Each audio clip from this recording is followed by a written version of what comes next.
Herkese merhabalar. Bugün en kolay haliyle yapabileceğiniz en lezzetli, kolay butik pasta tarifim var. Bunun için ilk olarak tencereme 5 yemek kaşığı toz şeker alıyorum. 1 tam yumurta ekleyelim. 2 yemek kaşığı mısır nişastası. Kaşıklarım dolu dolu tepeleme olsun. 1 yemek kaşığı şöyle tepeli şekilde un ekliyorum. 2,5 su bardağı yani yarım litre 500 milim süt ekleyelim. Tüm lezzetleri ortaya çıkartması için bir çimdik tuz ekliyorum. Ocağa almadan önce tüm malzemelerimizi güzelce homojen bir kıvam elde edinceye kadar çırpalım. Orta ateşte sürekli karıştırarak göz göz olup katılaşıncaya kadar pişirelim.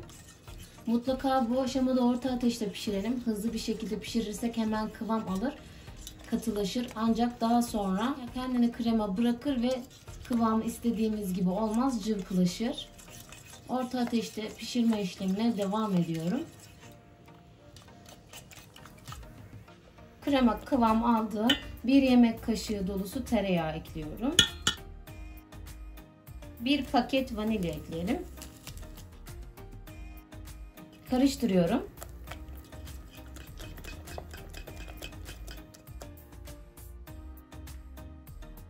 Kremamı güzelce karıştırdım. Pürüzsüz bir kıvam aldı. Kremamız hazır.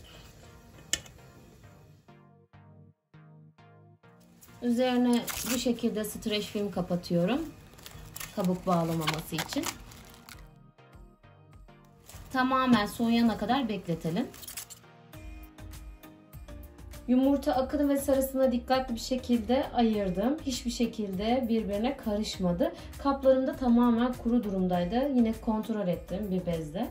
1 su bardağı toz şekerim var. Yarısını yumurta akına ekliyorum. Yarısını yumurta sarısına ekleyelim. 1 çimdik tuz ekliyorum yumurta akına. İlk olarak yumurta akını tıraş köpüğü formuna gelinceye kadar mikserle güzelce çırpıyorum.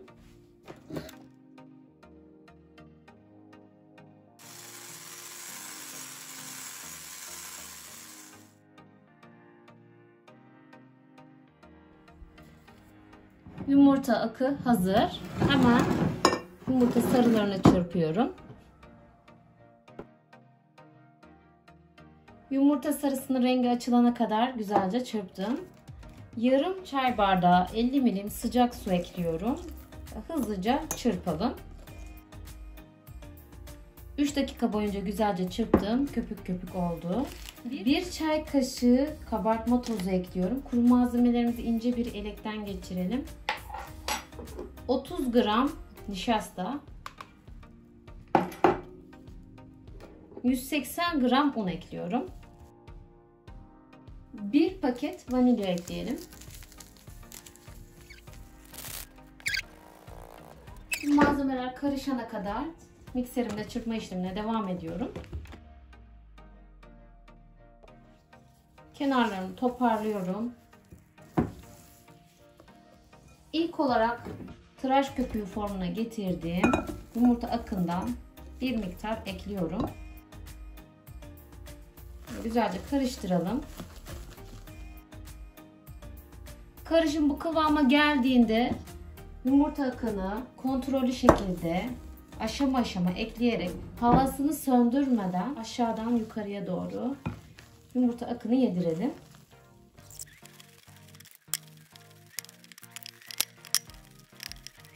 Evet, karışımım hazır. Borcamın üzerine yağlı kağıt yerleştirdim. Ayarlanabilir kek kalıbımı da üzerine ekledim. Hazırlamış olduğum pandispanya harcını ekliyorum.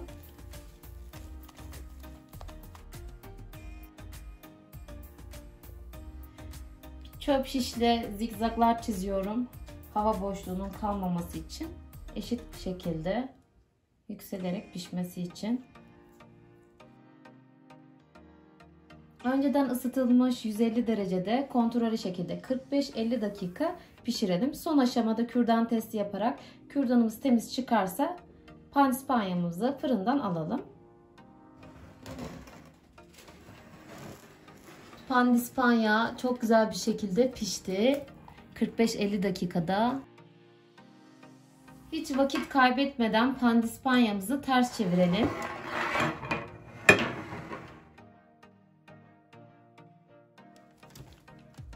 Ve bu şekilde soğumaya bırakıyorum pandispanyayı. Pandispanya tamamen soğudu. Tabanındaki yağlı kağıdı alalım.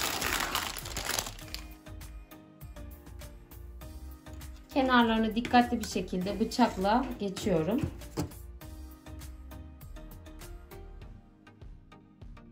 Çok güzel bir şekilde kabarmış.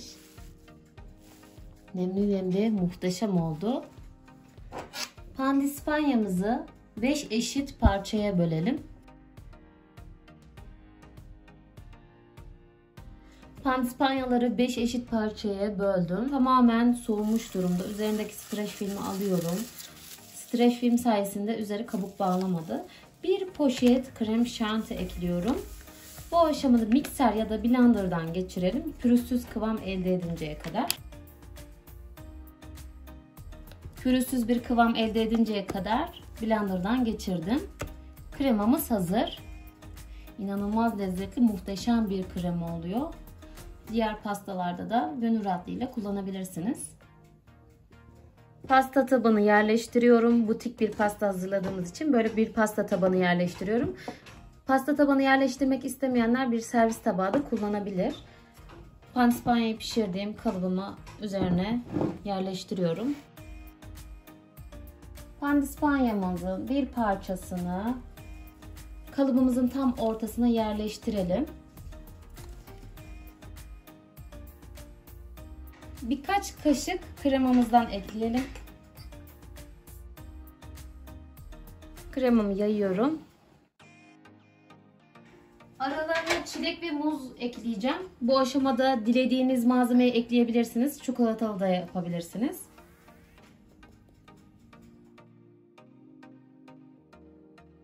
Diğer pandispanyayı da üzerine yerleştiriyorum. Ara ara elimle kontrol ediyorum. Tüm pandispanya ve kremaya aynı işleme devam edelim. Güzelce isterseniz siz çikolatalı ya da çilekli onu yapabilirsiniz ya da muzlu yapabilirsiniz. Biz çikolatalı yapıyoruz.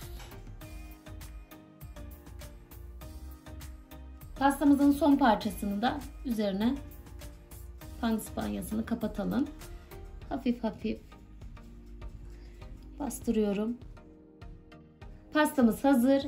Bu şekilde en az 3 saat buzdolabında dinlendirelim. Evet. Pastayı kaplamak için bir poşet krem şanti alıyorum kabıma.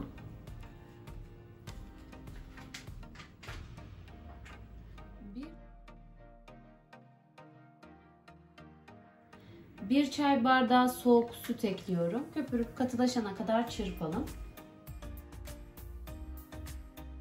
Krem şanti köpürüp katılaştı. Bir yemek kaşığı kadar üzerine yazı yazmak için ayırıyorum. Pastayı kırmızı renkte hazırlayacağım. Siz dilediğiniz gıda boyasını ekleyebilirsiniz. Su bazlı ya da toz şeklinde oluyor gıda boyaları.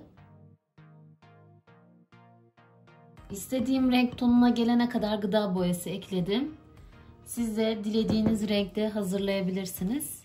Hazırladığım kremayı pastanın üzerine ekliyorum.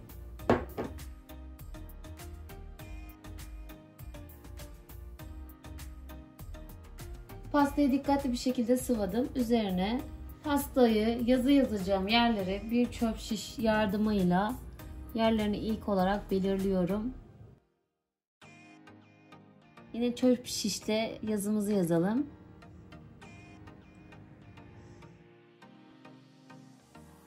Ayırmış olduğum kremanın torbasının uç kısmını küçük şekilde kesiyorum. Çöp şişle geçtiğim yerlerin üzerinden geçiyorum.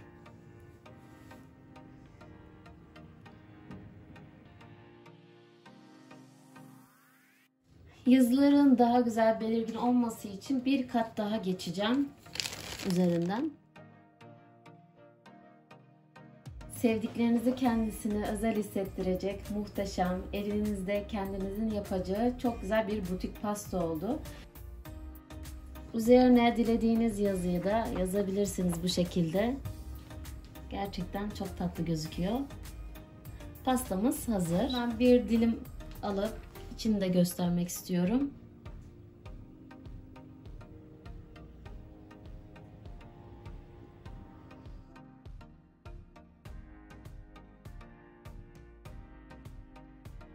Yapabileceğiniz en kolay, en lezzetli, tüm püf noktalarıyla hazırladığım butik pasta tarifi oldu. Bu tarifi denedikten sonra dışarıdan pasta gerçekten almayacaksınız.